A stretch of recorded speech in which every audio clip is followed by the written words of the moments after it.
मला आणि युवराजला ना सुखाने जगू देणार नाही.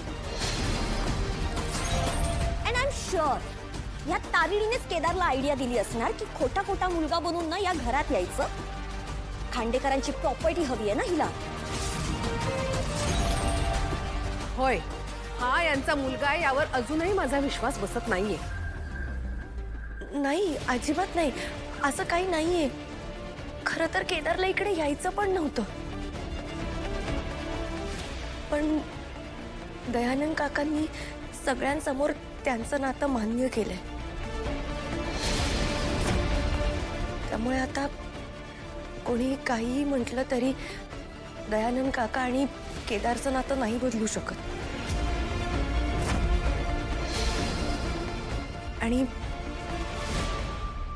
आमचंही नातं नाही बदलू शकत.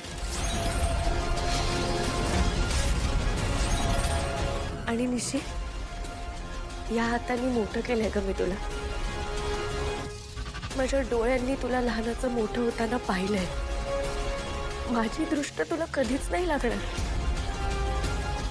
अगं, मुळात कुठल्या बहिणीची बहिणीला दृष्ट कधी लागतच नाही. म्हणूनच म्हणतात ना, माय मरो आणि मावशी जगो.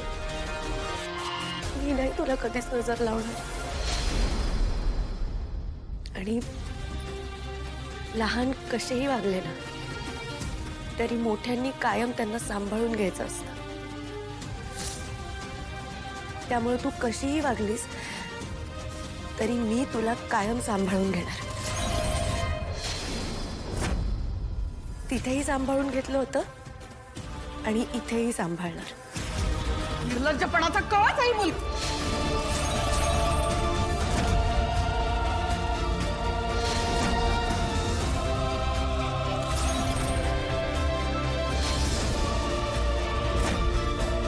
तारिणी माझी बायको आहे आणि माझ्या बायकोवर हात उचललेलं मी खपवून घेणार नाही.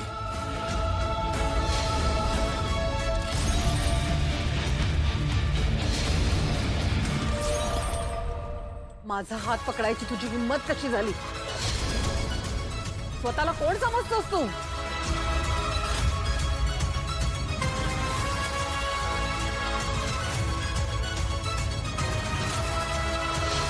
तारिणीचा नवरा